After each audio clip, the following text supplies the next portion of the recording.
Hello, everyone, and welcome to another Alto Trading live strategy session with Jeff Tompkins. This is your host, Richard Van Rich, and with us always is Craig Ward in the chat. Well, really great to have you guys with us here tonight. It's been a pretty exciting week since last week. Got a lot of great stuff to go over, and we can't wait to get going. If this is your first time on, you'll notice that your microphones are muted. That's so we can hear Jeff and I talk. But there is a Q&A box located at the bottom of your screen. So if you have any questions throughout the evening, type them in there, and we'll get to those periodically and also at the end before we sign off. If you have to hop off for any reason, don't worry, this is recorded and will be available in the members area later tonight and also on YouTube tomorrow. So if you're watching this on YouTube, please be sure to like and subscribe so you can get more of our videos as we're coming out with more and more every week. So before I bring on Jeff, let me make sure I read the disclaimer here real quick. Autos Trading and Trade Trends Lillian software is intended to be used as an information service for subscribers and includes opinions as to buying, selling, and holding various stocks and other securities. However, publishers of Autos Trading, Trade Trends Lillian software are not brokers or investment advisors and do not provide investment advice or recommendations directly to any particular subscriber or in view of any particular circumstance of any particular person. Autos Trading LLC, including its owners, do not accept responsibility for any decisions made by subscribers using the software, and subscribers to the Trade Trend / Zillion software or any other persons who buy, sell, or hold securities should do so with caution and consult with a broker or investment advisor prior before doing so. All right, with that being said, let me get Jeff on. Jeff, if you're there. See that beautiful haircut. How's it going? Beautiful haircut? Yeah, man. I need to get mine cut. I'm not going to take my head off. I thought we went to the same barber. And when it's like I save so much money in haircuts, yet I don't do it as much as I should. Yeah. There are benefits to being bald. It's true. Say I used to go to those like expensive salons, where the girls like wash your hair twice and they're like 25 and they kind of get right over your head, if you know what I mean, while they're doing it. And you're just like, oh, this is so nice. And spend $80 doing that I did that every 2 weeks. Got married. My wife's like, shave it off. Never again. Too much temptation. I haven't been to a barber in like 20 years or something. I know, man. It's a lot of money saved. No shampoo either. I think my wife makes up for it though. She'll take that. She like absorbed my budget, blew it up. Well, women's hair is expensive, right? Seriously, man. Like all her hair stuff. She asked for some shampoos for Christmas. And it was like $90 a bottle. Like, what? Yeah. Well, for those of you out there who still have hair, we're here tonight to help you financially, hopefully, take care of any of those costs. So be on the hair care segment. Right. All right. Cool. How things out in Boise? All's good. Getting a lot of hot weather out here. Hitting the triple digits, so it's trying to stay cool. Yeah, I think everybody is. Like, I wonder if there are any folks out there online that are in the UK. We got a lot of folks that stay up late and watch us. Any guys out there that are dealing with all that over in because England and those places are getting like 102, 104, which I guess is 40 degrees Celsius, which are like all-time highs. Saw that, and a lot of people don't have AC out there in European countries. That's brutal. I know, man. I remember my wife and I went to Paris. It was back in 2019 in the springtime or late spring, early summer. I feel like it was last year. I guess it was been a couple of years. Yeah, it was like a few years ago. But we like just missed a brutal, I think it was that same year, brutal heat wave hit Paris. And, nobody has AC. So it's a serious thing. Like people, they're like deaths because of high heat and all that. People have to go outside and find a swimming pool. Yeah, brutal. Yeah. So anyway, Chris is on from England. He said really hot here in England. Yeah. I knew we had somebody out there. We always have a couple from France and Germany and England. Usually. Yeah. Stay cool, Chris. I hope you're staying cool. Hopefully you have AC. Oh man, terrible. And you get the humidity too, which makes it worse. So, but anyway, all right. So, great to have everyone on tonight. We're going to a lot of it's still a crazy market, and probably will be for a while. A lot of volatility and a lot of whipsawing ups and downs, and we haven't really moved anywhere this month. And I mean, as far as directionally, it's just kind of back and forth, and be a bit frustrating when you're trying to take directional positions. But patience is a virtue, right? So we are watching some things that I think will help us down the road. And so we'll map out the levels and then review the 36-month moving average. What do we have? Like a couple weeks left in the month. We're as of right now, and things can always change by the end of July. It's looking,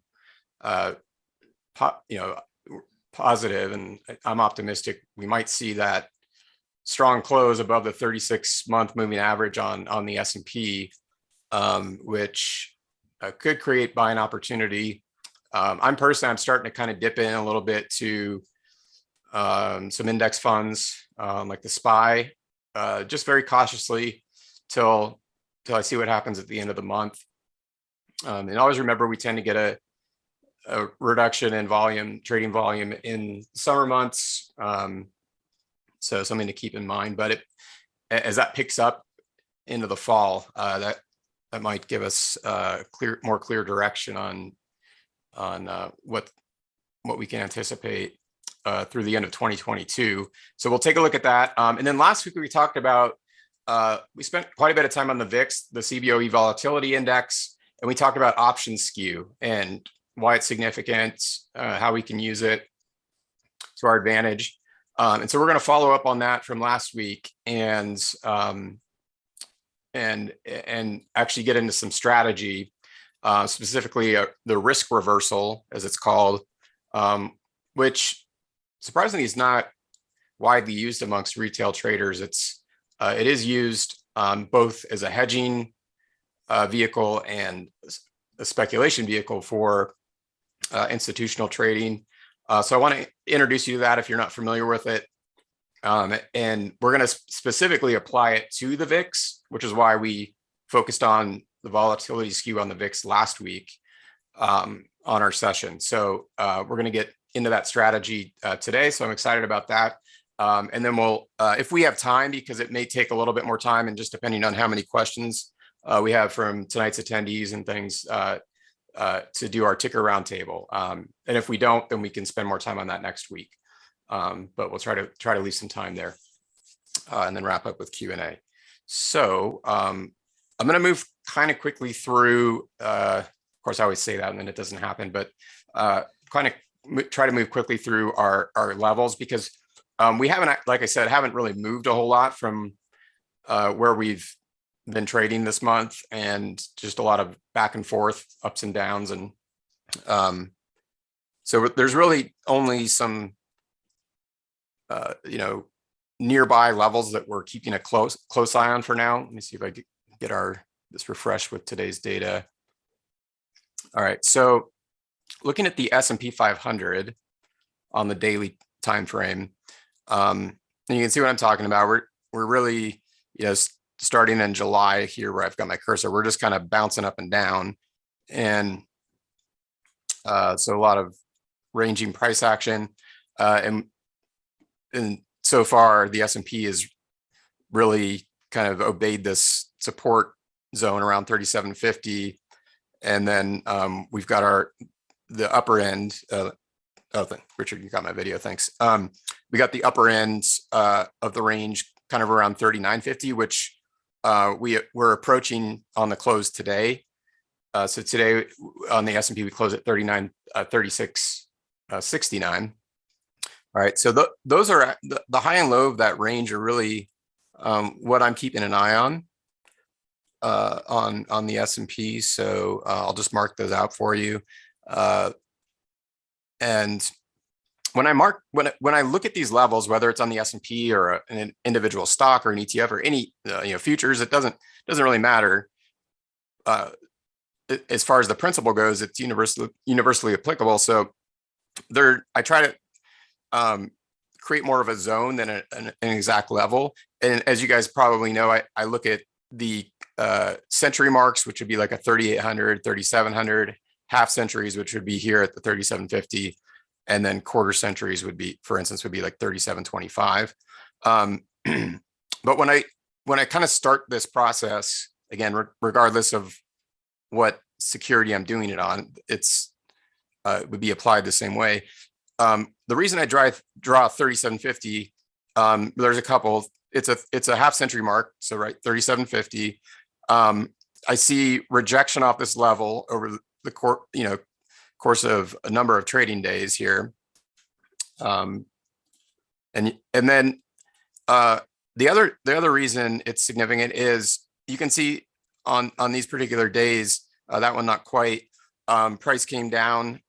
So, and so what does that mean? Sellers came in or there was covering of long positions, unwinding of long positions, and drove price down to below this level.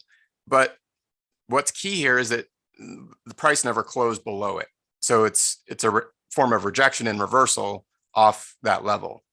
So that's what I'm looking for.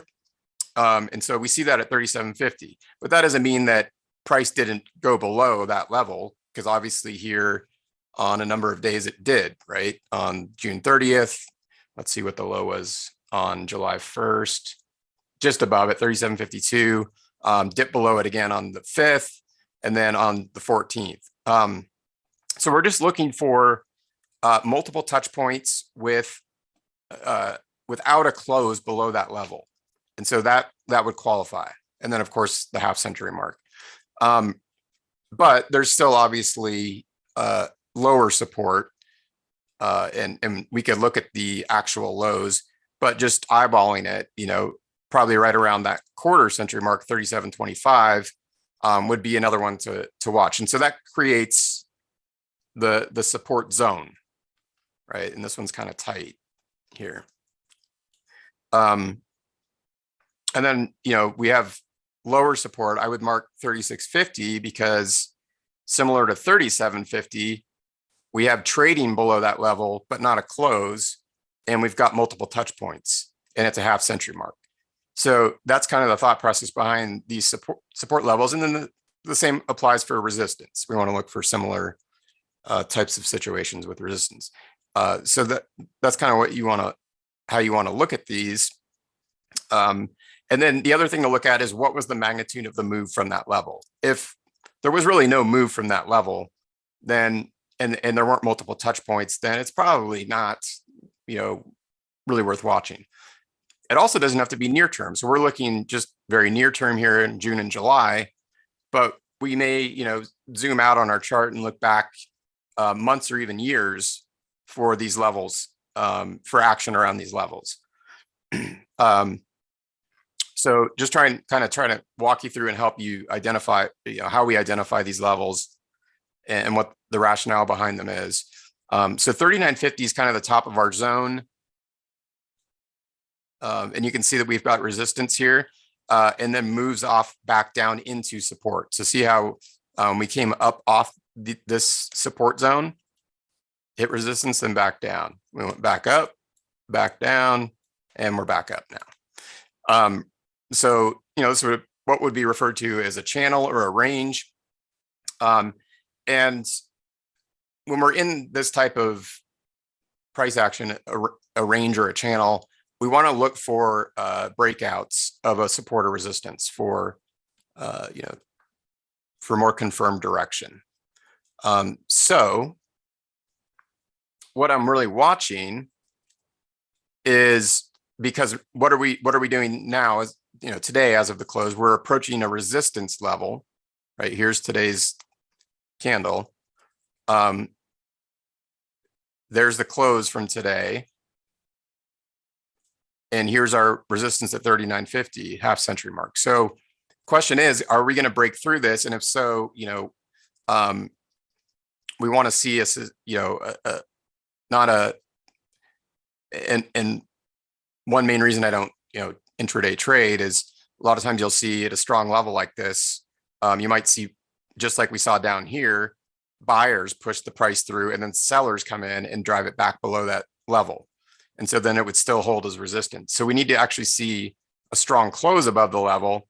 And for further confirmation, if that happens, we want to see price move off and then come back down and retest it. And that, if you can be patient and wait for that to happen, is probably the strongest confirmation we can get that this prior resistance level will now hold and become a support level. And then if there is a confirmed bounce from that level after a retest and we start to see price move off of it, that is kind of the ultimate confirmation and highest probability of a directional up move. And then, we're constantly rerunning this analysis, this process to see if that were to happen, then we would be looking for other areas of resistance. Why would we look for resistance? Because price is moving up off a support level. So the next major thing that we might encounter that would impact a directional trade to the upside would be a resistance level. All right, so that's when we want to start looking for those as well. So 3950, long story short, is a key one to watch for tomorrow and through the remainder of the week. And if that holds, then over the course of this week, let's say, then we may be stuck in this range for longer. We may see a retreat back down. If it breaks, then 4,000, even though there's not a whole lot of near-term price action around that level, it's a millennial mark, which also hold a lot of weight, and there is some there. But that's one to watch too for kind of a more of a psychological resistance level, more so than like a technical resistance level. And so then if that breaks to then 4,100 is being a century mark is one that we would watch closely. All right, so so that's the S&P, but big one to watch for tomorrow, 3950. And we'll take a look at the NASDAQ 100. We'll use the Qs, the QQQ ETF.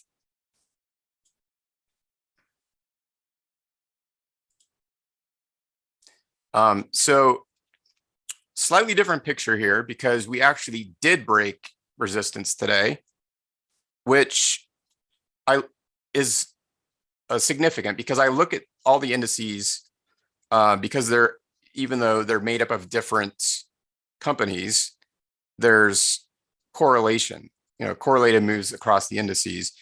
So when you get a strong bullish close on one index and as well as another index, so in this case, like the NASDAQ and the S&P, as we just looked at, didn't break resistance, but the NASDAQ did. That might be an indicator that there's a greater likelihood of the S&P breaking resistance, let's say tomorrow or through the rest of the week. So you'll see the resistance here, and it's strong. And so this is why this is actually, makes a pretty bullish case for tech right now. Is we broke through a very strong technical resistance level, closed on a bullish high, bullish close near the high of the range today. So this might, create buying opportunities on the NASDAQ if this level, which was previous resistance and would now serve as support because we got to close above it and not a false breakout and close back below. But always remember that doesn't have to happen intraday within one trading day. Tomorrow, if something were to cause the NASDAQ to sell off, we could get a close back below, and then this level here around 296 on the Qs would revert back to a resistance level. So that's why it's important, I think, to wait for the extra confirmation that I just emphasized on the S&P, and wait and see. And ideally, I'd like to see 2 to 3 closes above when you break through a resistance zone, 2 to 3 closes above, and even a retest, as I previously mentioned, and then for that level to hold. And that's our, as I said, really our strongest confirmation. So good news on the NASDAQ there. We've got, I think 300 is going to be somewhat of a challenge to get through. And that's nearby. But if we can get through 300 century mark, then we've got more room to run. Kind of run around 310 and definitely around 320 are going to be our resistance zones. So for tomorrow and the remainder of the week, I think 296, which is now a technical support level, and 300 as a resistance level are the ones to keep an eye on for an indication of direction. And as it relates to this, I want to talk about the 36-month moving average, because that's something we've been focusing on over the past month, or really since I think the start of July, and how historically it's been a good buying zone on retracements or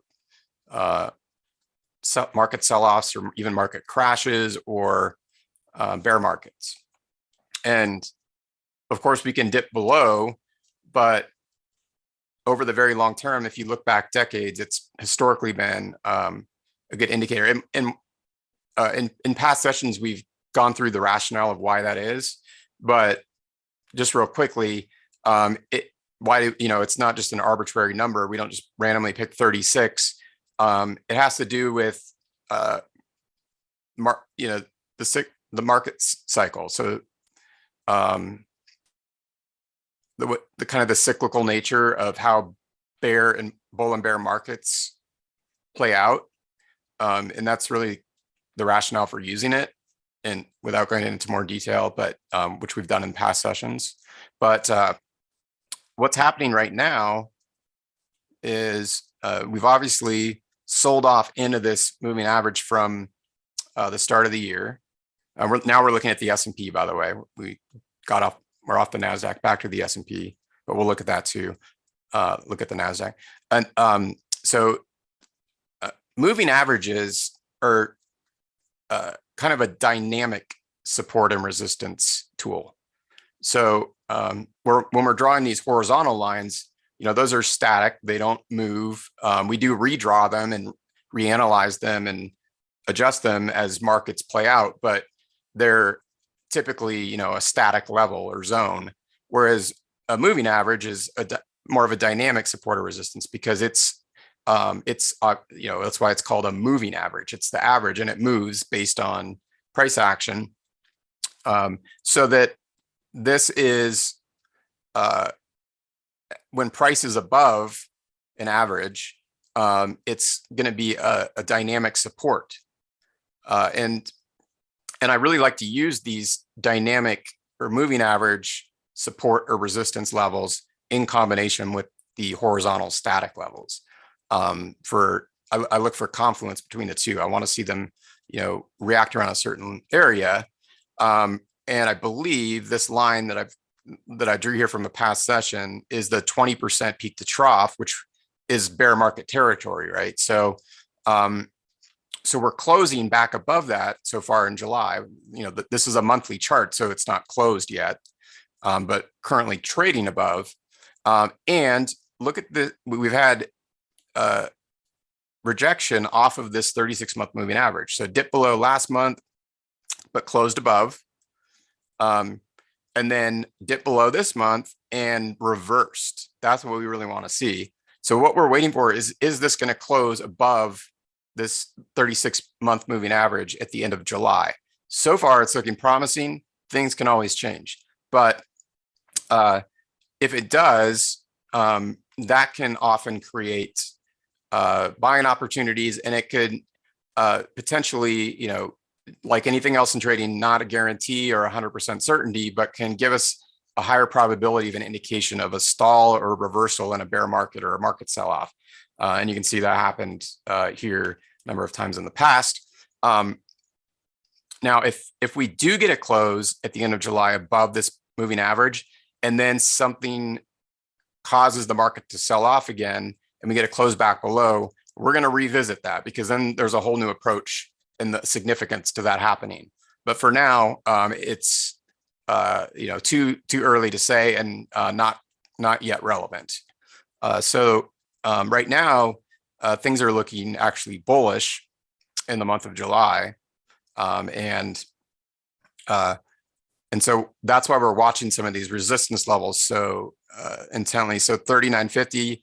These are going to be a lot tighter now, obviously, but then look at 4,000. There's our millennial mark. If we were to close above 4,000 at the end of July, and get a strong close, meaning that the close at the end of the month is near the high of the range, that's going to be a very bullish indicator, and make a case for potential rebound through the second half of 2022. And probably the big question is, are we going to get back up here? I think highly unlikely. But, and I think probably the greater likelihood is we're going to have a losing year on the major indices, on the S&P, the NASDAQ. But that would be a losing year for somebody who was, long at the end of last year, at the start of this year.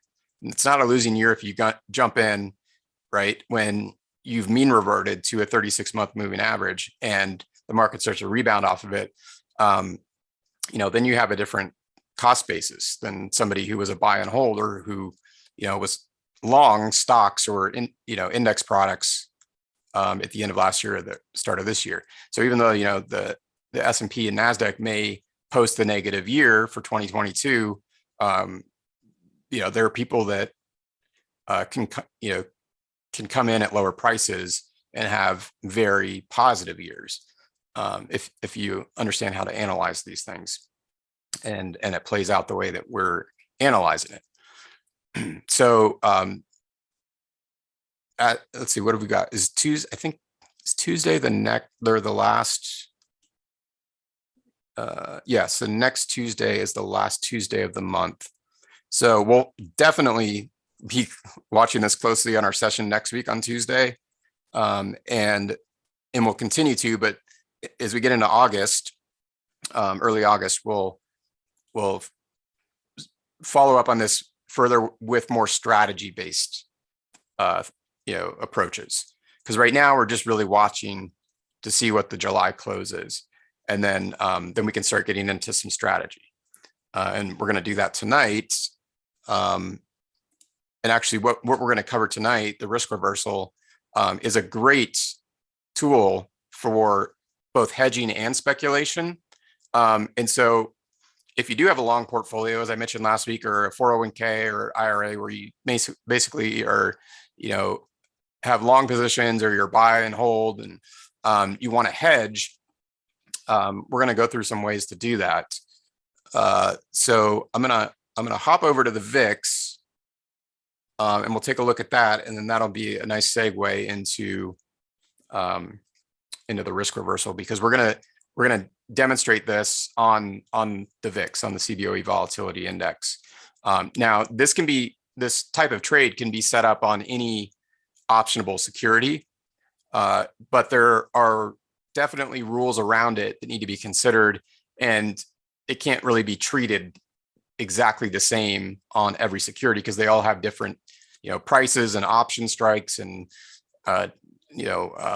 just behavior in terms of, for instance, the VIX. And one reason we're going to look at this as a hedging trade is, the VIX doesn't go to zero. If the VIX dropped to zero, that would mean there's no volatility or price movement in the markets. And we know that's doesn't happen, because there wouldn't be a market without price movement.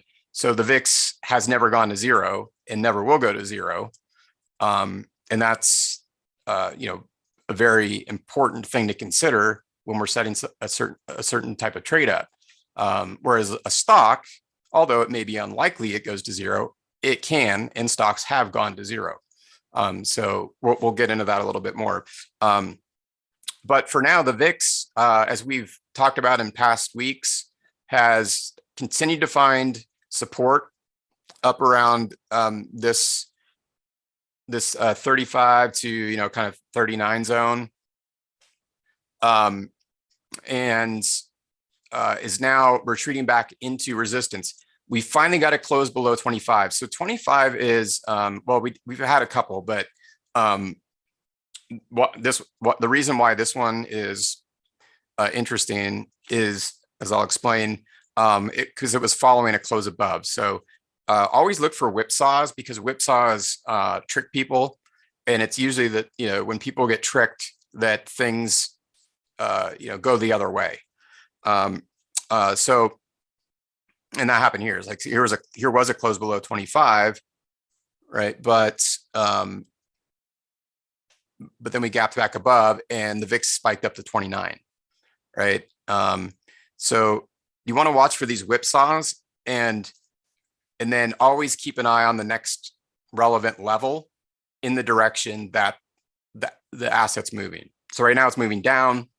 We broke through 25, which is on an institutional basis commonly considered another line in the sand. And just like as an example of some rationale behind that, a lot of companies that are about to IPO will not IPO. Like if they've got a IPO date, they won't IPO with a VIX above 25 because of the risk.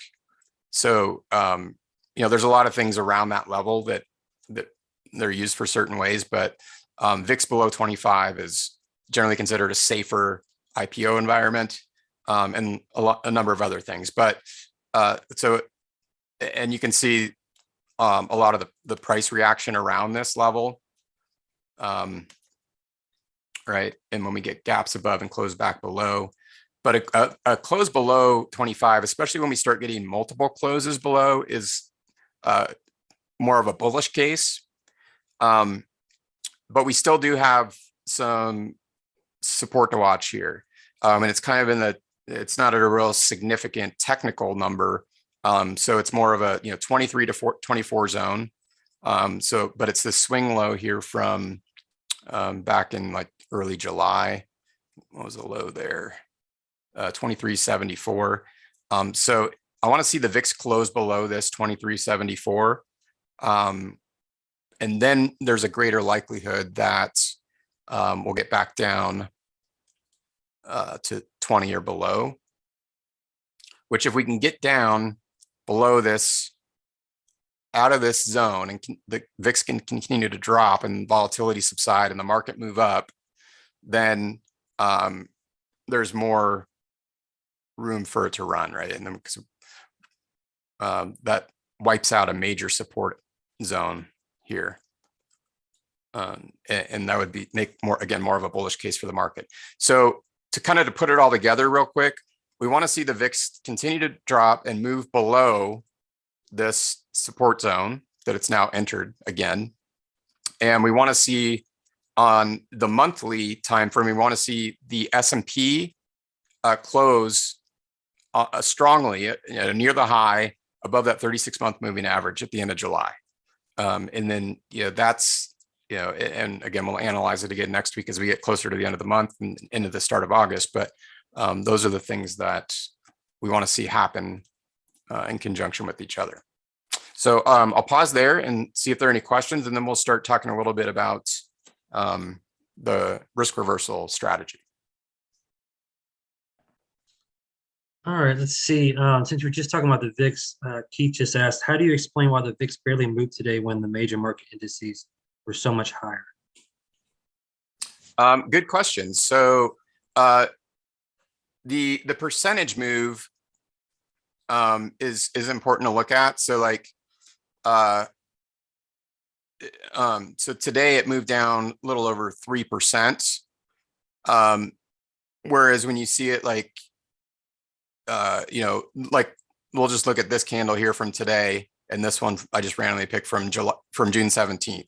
See how much bigger that range and open to close width is than this one, but it's really only a couple percent higher on a percentage basis because the VIX was at a higher price level. But also, because they're inversely correlated, when you see the market move up, the range, the daily range of the VIX can start to tighten so that you won't see as wide of a range. But it also tells us that it's making it a case of subsiding volatility when you start to see the VIX range tighten a little bit. So generally you'll see, like, when you see really big market sell-offs, you'll see very wide ranges on the VIX, like these, at low levels, starting from low levels, right? And then as you see the market move up and the VIX retreat, you start to see tighter ranges moving down. So you see these all along here. So there could be a lot of reasons for it, and it's a good question. But so the other thing we watch, and I encourage you guys to look at, is let me see if I can get a different chart here. Well, let's just switch this to daily. Is the VVIX.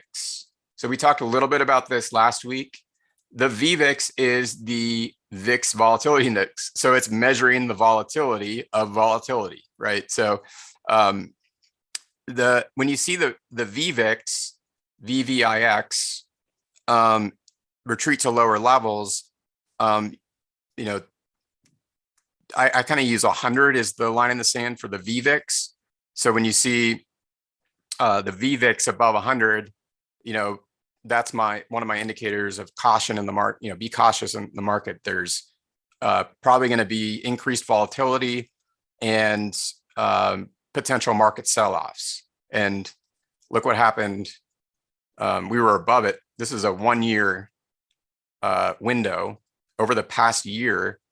You know, and people wonder, like, you know, how do you know when the bull market's over? Well, can't know for sure, but there's a lot of clues. This was one of them. The VVIX was bouncing off 100 and shooting up into the 150 to 175 zone repeatedly for at least a year. Okay, so we finally have dipped back below in May, you know, mid to late May, and then pop back above it, back down below again. So that's telling us that the volatility on the VIX is low. And that's part of the reason the VIX isn't moving as much, even when the market moves at higher percentages. So those are a couple of reasons to answer that question, but you know, there's a lot more we could go into, but those are kind of the main ones, I would say. Awesome. Okay, let's see. Anonymous question came in saying, when you were talking about this SPY and the Qs, can these levels prove to be strong in spite of it being the summer months with such low volume? Yeah, I think so. And that is kind of the, you know, the generality, but we're also in an unusual market environment right now. So I wouldn't place, you know, the summer months and, you know, the adage sell in May and go away at the forefront right now.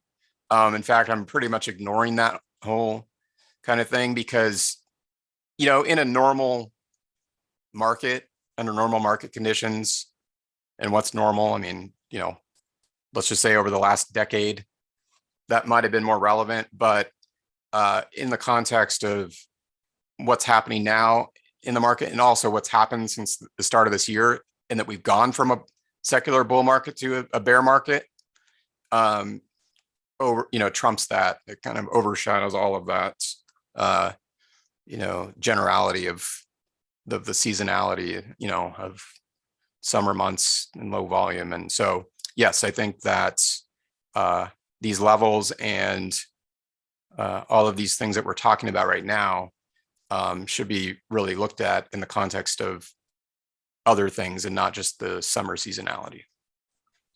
And then Keith just had a quick follow-up saying that the VVIX looks like an inverted head and shoulders. Does that look that way to you?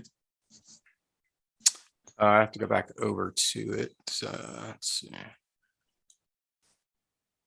Yeah, I mean, I wouldn't use patterns on the VVIX because again, it doesn't particularly work that way. But yeah, the other thing though, like we can zoom out here on time.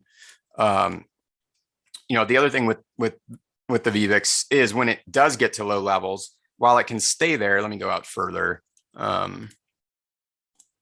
You know, while it can stay there for long periods of time below 100, and spend even, you know, over an entire year, most of its time below 100.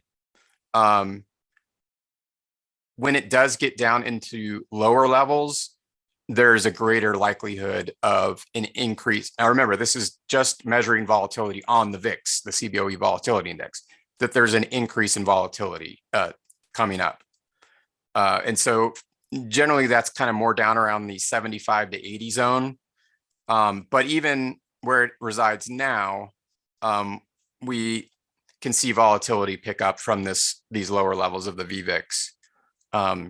But it can also, as I said, stay down there for a while.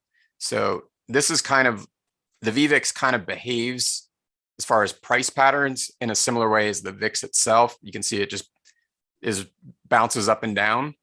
So the patterns aren't particularly relevant, I don't think, like head and shoulders and things to the VVIX.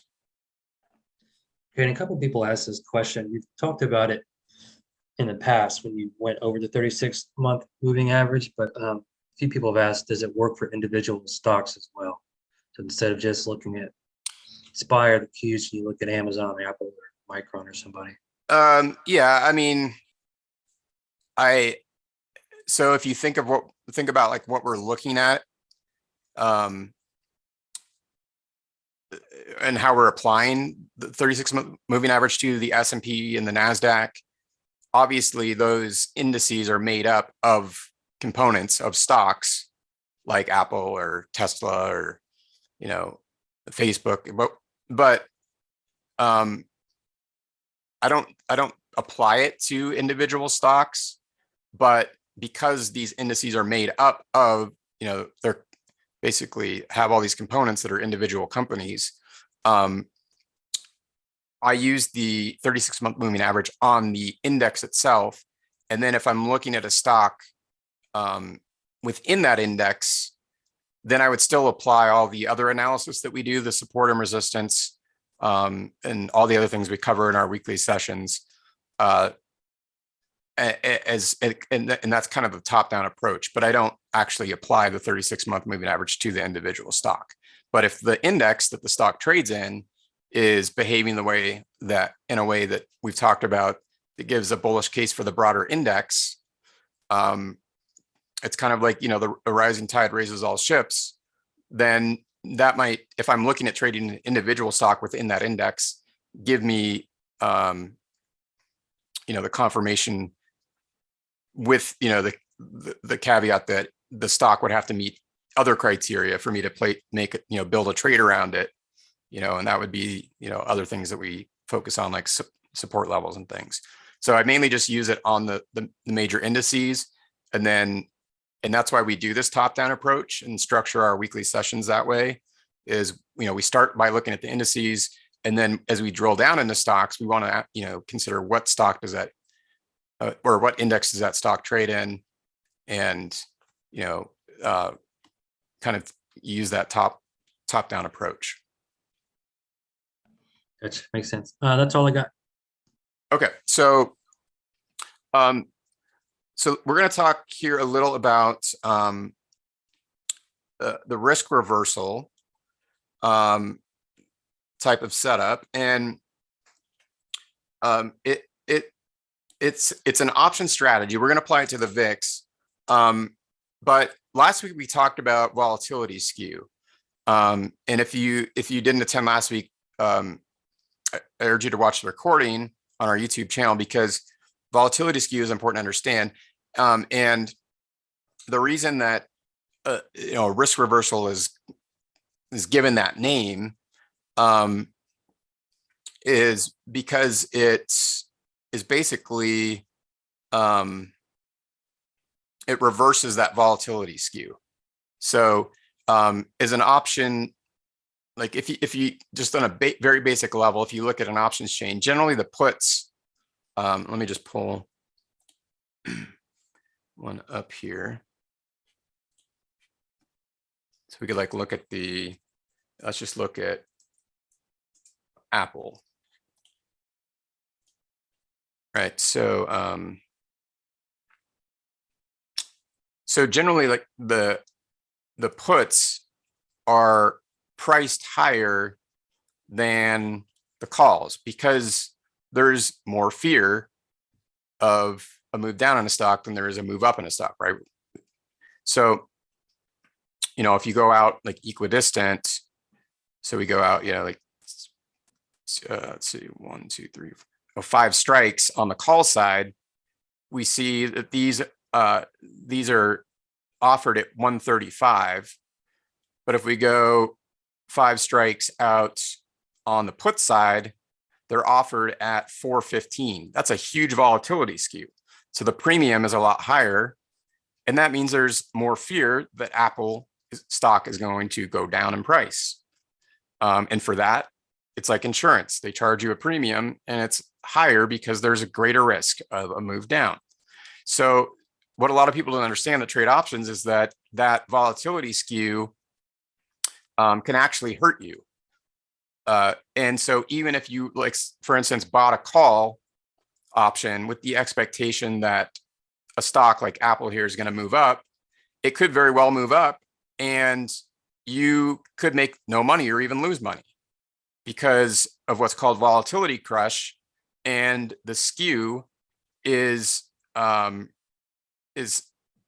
such that it affects the premium of either the calls or the puts as it relates to the move in the underlying stock.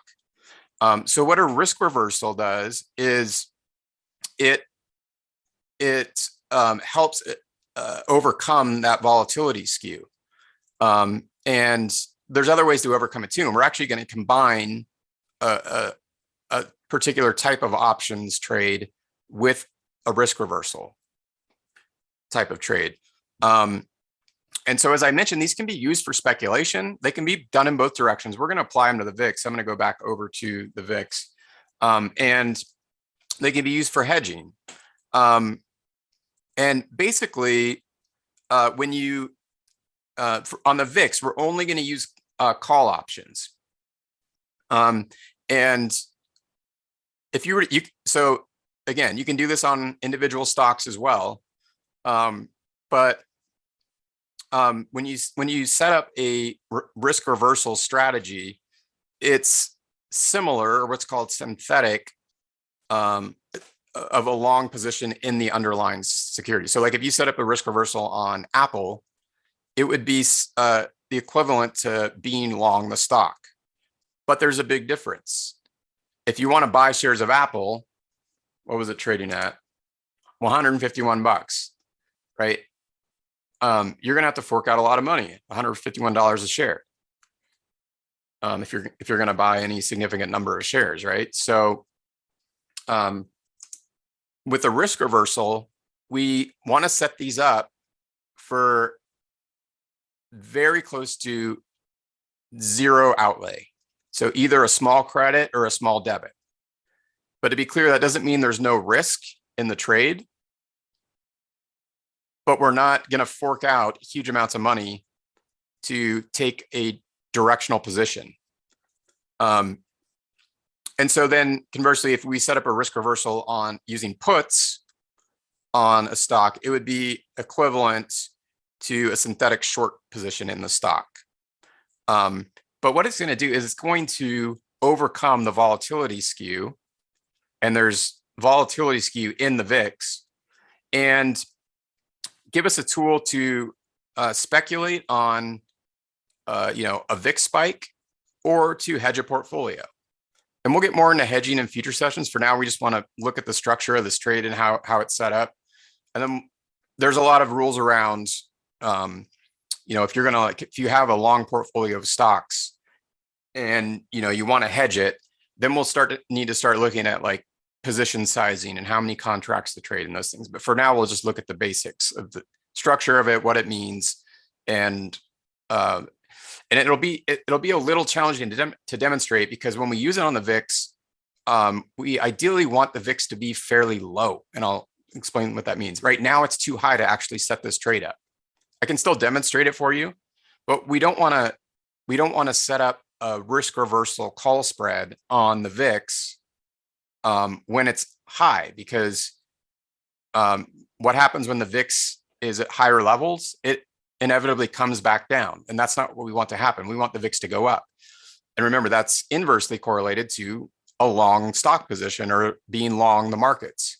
So that's why it can be used as a hedge. So if let's just say you go out and buy, the S&P 500 ETF, the SPY, and that's your, 401k or your IRA retirement account, and you just own that ETF, and you're just, hoping and praying that when you retire that it's going to be higher than, where you bought it. Well, unfortunately, that's what 99% of, retail investors or traders do. But there's a way to actually protect a good portion of that long position by using a risk reversal on the VIX. And so that's what we're going to start to look at today. And we'll start kind of by how to structure it, but I'll first explain exactly what the risk reversal is. So a very basic risk reversal involves selling a put and buying a call. So why would you do that? Well, when you sell a put, you collect a premium or deposit it into your account. Now, if you buy a call, it's a debit. You have to pay money for the premium, right? With the expectation the stock's going to go up. They're both bullish positions, but they have different intentions, different risk parameters, etc. So when you sell a put, when you buy a call, remember what I mentioned. You get things like volatility crush or volatility skew, and things that make it very difficult. If you guys have ever traded options and just bought a straight call, to make money in those over the long term. You might hit a home run once in a while and get lucky, but over the long term, it's very difficult to make money just buying straight calls for those reasons: volatility skew, volatility crush, all these things. So to overcome that, the risk reversal was created. And so again, that involved and there's different variations of it, but the very basic is to sell a put and then buy a call. So why would you do that? Well, you receive premium for selling the put, but you have to put out premium, or you get a debit to your account for buying a call. So by selling the put and buying the call, the put premium that you collect is basically financing the call premium that you're buying. So that's why we want to, set these up for basically even money, where we're not really receiving anything for it or paying anything for it. And again, just to reiterate, that doesn't mean there's not risk. It just means that we're not, as far as margin or any debit from our trading or brokerage account, we don't want to have much of an impact on that. So we're gonna go a step further with this, because we're not just going to buy a call. There's another way to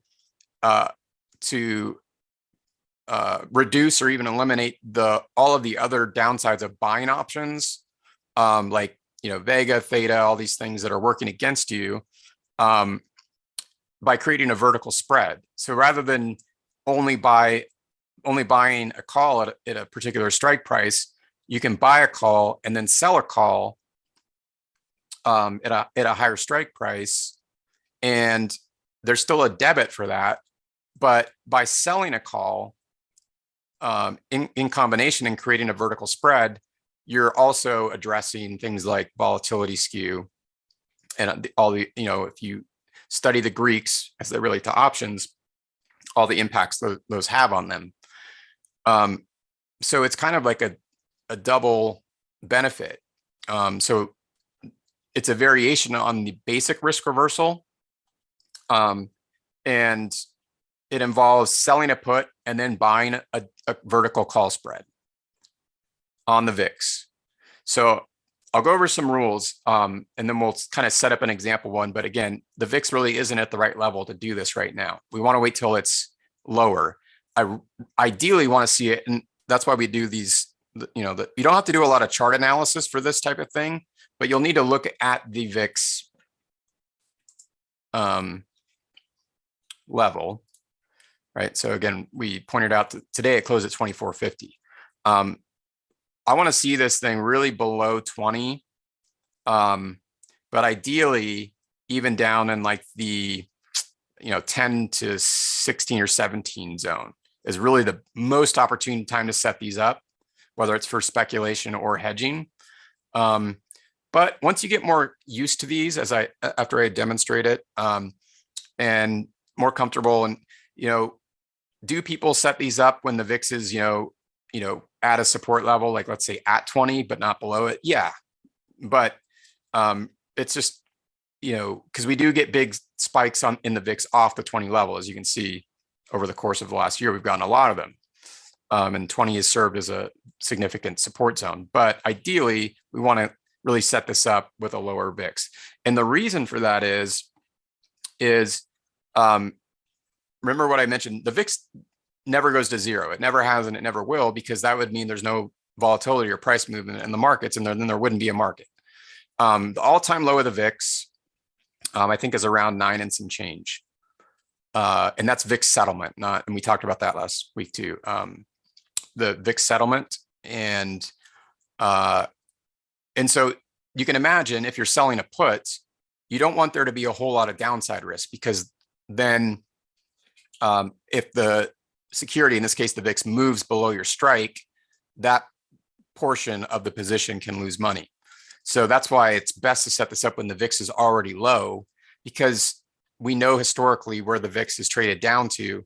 And could it trade below that? Possibly, yes, but it's unlikely. And if it does, it probably won't trade much below. So that's where you really mitigate the risk side on selling the put. And also why is it in the future, if we look at setting this up on individual stocks, it would potentially carry greater risk if you're not very strategic with it and careful and have good risk parameters in place. So let me demonstrate this. So I'll just give you some kind of basic rules. Again, we want VIX to be ideally less than 20. So that would generally mean the market's going up. And you can see why this makes sense as a hedge, right? Because when the market goes up, where did we just see this? Where did we see the crash from when the S&P lost over 30% in 2 weeks back in early 2020? We saw it from an all-time high. Where did we see the bear market start this year, before we went at peak to trough over 20% from an all-time high? So when we're all-time highs, the VIX tends to be low.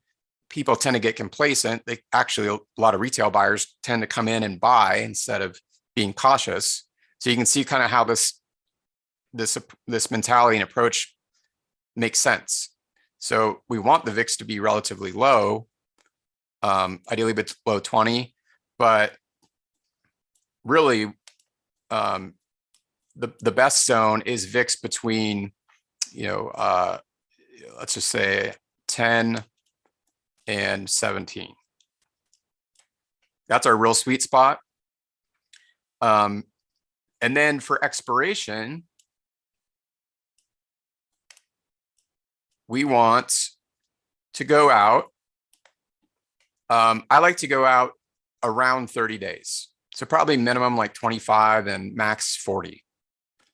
All right. So generally, if I can find a monthly expiration, so monthly options expirations are the third Friday of every month, and that's why these are white and not yellow. The yellows are weekly expirations.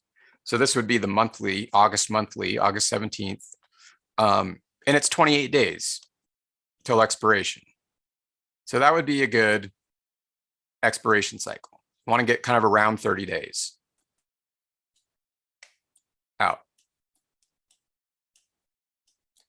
And if you look back at the VIX, when it's around 20, or in this 10 to 17 zone, look how often it spikes out of that zone to the upside. So you'll start to see how this can be a very nice trade when you set it up with these rules.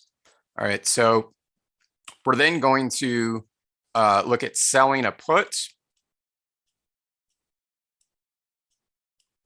and buying a call spread.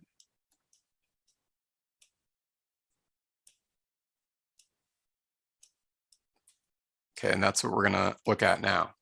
So, and we want to do it for close to even money. Maybe a slight credit, slight debit, but not far off from it. All right, so then let's go out to this expiration, August 17th. And again, this is for demonstration purposes because the VIX right now is too high to set this trade up, in my opinion. So this takes a little bit of trial and error, but I generally want to go out to a few strikes out of the money, and a lot of it's going to be just kind of playing around with the strikes to see what the credit we can get for selling the put versus it covering enough to buy the call. So like if we went out to like the 22 puts, if we go any lower than that, there's almost no premium left in these. But if we go like to the 22 puts and we were to sell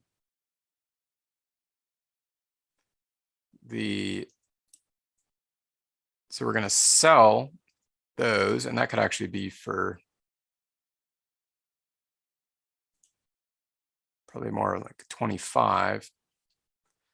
And then let's just go out, we'll try so remember we identified that VIX resistance zone at like 35 to 39. So we've seen how many times the VIX has spiked up into that zone. So let's just pick some strikes a little below that. Let's say 32 to 35. So we would buy the 3250s and sell the 35s. So at the mid price for this particular setup, our mid price is only a nickel. So we would just pay a small debit to put this trade on. Again, doesn't mean there's not risk in the trade. We'll look at the risk graph in a second. And the risk graph will look much different than it would if the VIX were lower because, again, the VIX, with a low VIX, historically, it hasn't gone below 9 and some change on a settlement basis. So our downside is protected by that boundary, and why we don't want to put this type of trade on when the VIX is already high. But we are coming down on the VIX. It may not be long before this could be a viable hedge or speculative type of trade opportunity, and we'll look at that as the VIX moves to lower levels. But this is kind of what it would look like. You're selling a put and then buying a call spread, and the way that you've set it up correctly, and I just got this one randomly right on the first try. I might have had to play around with it a little bit, but I got a debit of close to a debit credit of you want to be close to zero here. So either a small debit or a small credit. If you start to get into like a 15 or 20 cent debit or credit, then you need to reselect your strikes. But this would be at the mid price of 5-cent debit. So that's kind of the structure. Again, you've got you're selling the put, and you want to use the same expiration cycle. So we selected the August 17th again, about 30 days out, and same number of contracts for all. And we'll get more into position sizing and future sessions in terms of, but we can look at risk. You always want to look at your risk graph to see what the exposure is. Same expiration, same number of contracts, and then we've got our call spread as well. So it's 3 different legs, and you can enter them all together. the way that I just set this up on Thinkorswim is by holding the control button on my keypad and clicking the bid for a sell, the bid price, the ask price for the buy, the 32.50 strike, and then the bid price for the 35. And I just hold my control key down the whole time I'm clicking those bid and asks. So that's kind of how that's set up. So let's look at the risk graph for this real quick, and then we can we'll answer questions. So we're just going to go ahead and add in the simulated trade here. All right, let's unselect all these. And we'll get the VIX up.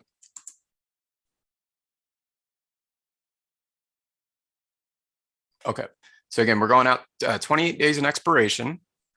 And we're going to and select that again. Obviously have some positions in the VIX right now, so they're popping up. So we're going to sell, what do we do? The 22 strike put,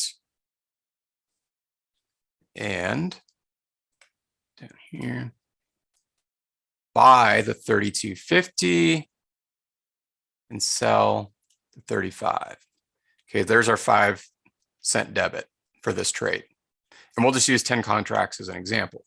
So when we look at the risk profile, this will help us determine, and also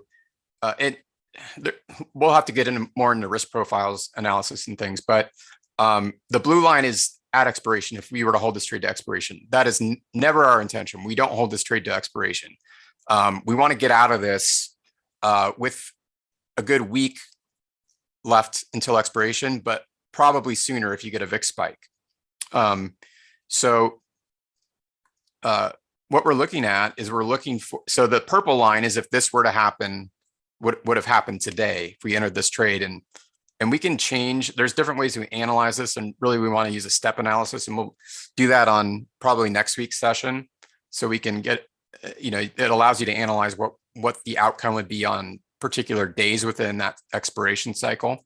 So we want to ignore the blue line because we're not going to hold the trade till expiration. But for now, we'll just look at, the purple line. And so the reason that, we want to do this with low VIX is it reduces our downside risk, because that starts to decrease as the VIX goes to lower levels. So we want to do it when the VIX is already at a low level. And if we were to set this trade up when the VIX was like, let's say at like 17 or 18, our upside is going to be tremendously big if we set it up with these types of strikes. Oh, I also didn't mention, I like to go, at very minimum 2, but and at very maximum 5 on the width of the call spread. So here we just used 250. So that's the difference in the strikes. So you can see that as the VIX spikes, this is this would be our P&L, if this were to play out tomorrow, let's say. But it has a very big profit potential to the upside on a VIX spike. And so that's how it can be used to hedge a portfolio, and also for speculation, even if you are just trading it to trade it. Because even if we get a VIX spike, we saw, as I said, that resistance zone that we played with multiple times this year between 35 and 39. Well, on a 5-cent debit trade, the payoff on a 10 contract spread, risk reversal spread, at expiration would be 2,500. It would probably be somewhere in here between 1,500 and 2,000, depending on where in the expiration cycle that might occur. So again, not a real accurate demonstration of how this should be used, being that the VIX is at a higher level right now. So when it does get back down below 20, we'll re-demonstrate this and kind of show you how, what the risk graph would look like and the different step analysis. But the key here is just to know, some of the rules for setting it up, what it's used for, and what the risk graph looks like on a VIX spike. And if the VIX were to drop from current levels, which we know it will, the VIX will eventually get back below 20, then we would face a loss in the position. And that's why we don't want to set this up. You can still lose in the position when the VIX is low, but if you set it up when the VIX is already low, it's generally going to be a very small loss over the course of a 30-day period, or a break even, or a slight profit. That's why you don't want to wait, set this up when the VIX is already high. You want to wait till it's down at low levels to where it can't drop much lower. And then most of your potential is to the upside. And also, as we've looked at in our chart analysis, the VIX tends to make much bigger spikes from low levels. When it's already high, unless there's a major market crash occurring, it generally can't go a whole lot higher. But we can also look at, when VIX gets down around the 20 level, at how we can set these up. But it does take a little bit of playing around with the strikes and, the debits and credits. But you'll know that you've kind of set it up correctly, assuming the VIX is at the appropriate level. If you have just a small debit or credit, or even a zero here, because that's how, we want to set it up. We want to have it for about an even money, or just a small debit or credit on this type of a risk reversal trade. So I threw a lot of information out at you, especially if you haven't traded options. This may be confusing, but we will break this down more and get into more detail, and likely do that in the coming weeks, because this can, again, be, and the reason we're covering it now, a very effective strategy to use even as markets are rebounding. And if we get, and when we eventually get out of this bear market and things start to turn around and go back up, you don't want to become complacent and be like so many other retail investors that just start buying as we're hitting new highs, and then face another bear market or market crash without, having an appropriate hedge in place. So we'll get more into how to use this as a hedge and position sizing.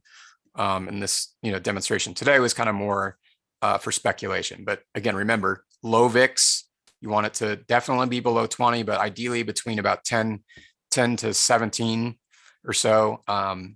And then you can start on the put side actually selling lower strikes, like around 10 or 9, instead of, in this example, which is not realistic, where we would sell a 22 put, much too high, right? Because if the VIX goes down to 9, we're going to face significant losses in this put position. Not to mention the call, but the call spread has a defined capped risk. The put spread is defined down, to the point that the security goes down to 0. But that's the whole point I'm trying to make, and why I keep kind of reiterating it and beating a dead horse, is that the VIX, historically hasn't dropped below 9 and some change on a settlement basis. So we know that's a good baseline for the VIX. 0 is not a baseline for the VIX, right? It might be for a stock, but it's not for the VIX. So that's why we want to wait for it to get low. So I'll pause there and see if there are any questions. And we'll likely hold ticker roundtable, since we went a little over tonight, for next week.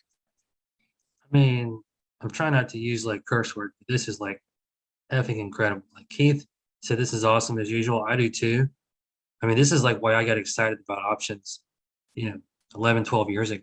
It's things like this. Like a lot of our long-term loyal members from back in the day were pretty much all options traders. So I know there's a lot of you folks still here, a lot of new folks to options, but like this is why you learn options. This is nuts. I mean, Jeff sharing this the way, it's incredible. And I encourage everybody to watch this over again, and then also review last week's as well, to kind of get maybe a little bit more of the painting between the numbers pieces kind of figured out. But this is great. I know Jeff's going to go over it again in the future. There's a lot of positive comments. Keith, it's like Mike, also other people are saying this is really, really something. So this is really, Jeff, huge. If you, like you said, you're looking at it here, and you can obviously multiply the contracts higher, depending on, you can go over hedging, I guess, in the future, to kind of figure out exactly how many contracts you want to do for this. when you are hedging.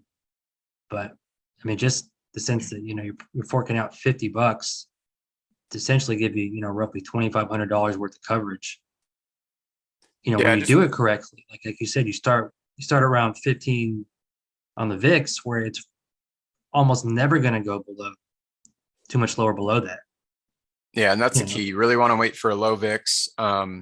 But again, as you get more comfortable with these and you do them and you learn to analyze the VIX, would I put one of these on with a VIX bouncing off 20 and starting to move up and then the market starting to sell off from a resistance level?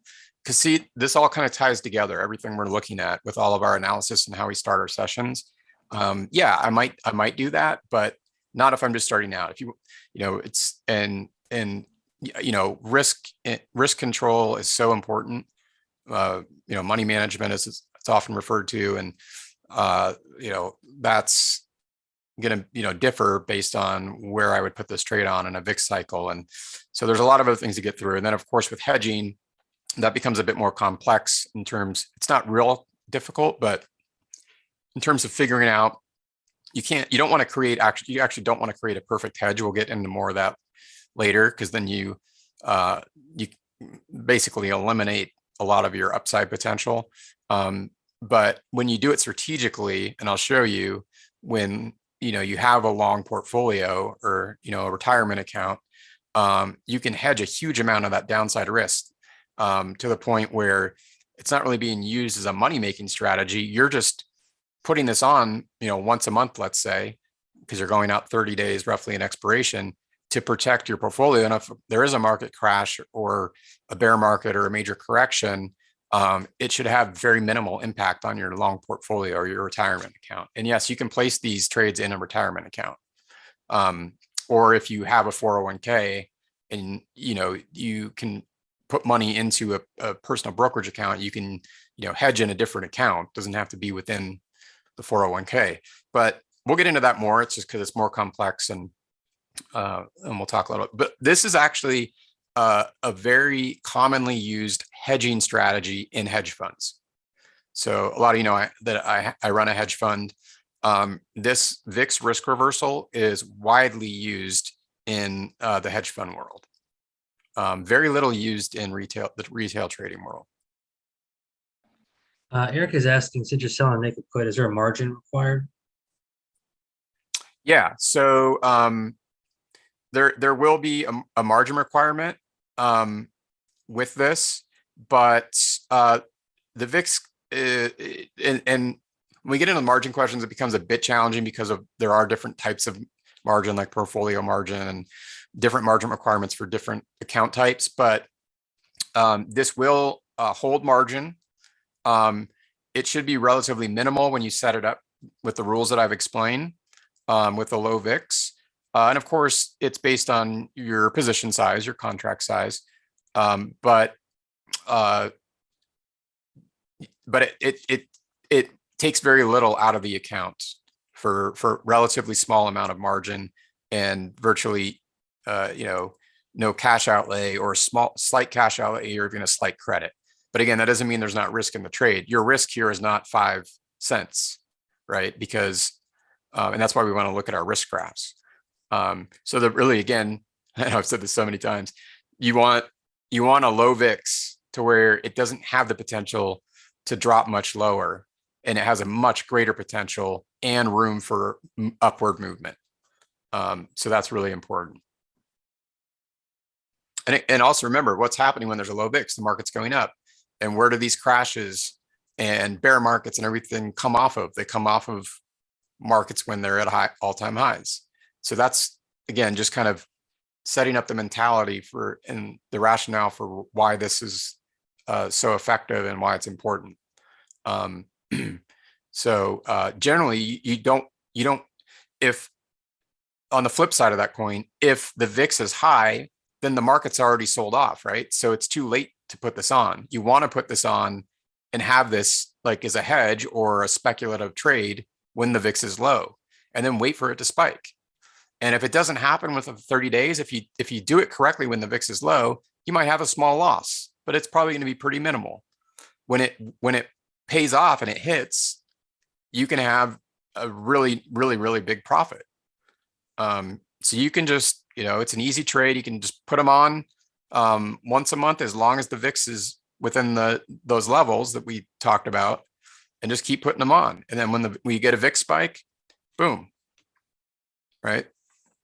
And we'll get into more about like where to take profits and things, because we can do it based on the profit potential in the trade, but also the VIX level, right? So we've, again, really focused on that 35 to 39 resistance zone we've been bumping up into this year. That, previously, if we'd been setting this up when the VIX was lower, that would have been, a good profit taking level. And that would also help us select our strikes, etc. It says this session really showed him how to use toss for risk reversal. He really couldn't figure out before, because now he understands it requires a custom entry. Thanks. Oh yeah, sure. Yeah. Oh, and I'm glad you said that, because yeah, you really do want to set this up either as one trade like this, but if you for some reason cannot set this up as all one order in your brokerage account, here's a key: sell the put first, then buy the call spread.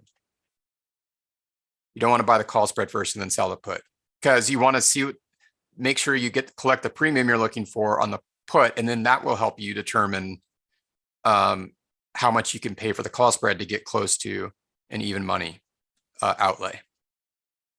So in Thinkorswim, you can do it all in one trade. There's a limit, I think, to 4 legs for all retail options trading platforms. Retail traders are not allowed to enter more than 4 legs in one trade transaction. So this one involves 3 legs. So on a lot of broker platforms, you should probably be able to enter this all as one order, like I have it set up here. But if not, then sell the put first, then we buy the call spread. Keith said something about buying puts far out, but he probably meant selling puts. Could you possibly sell puts further out in time to get a lower margin?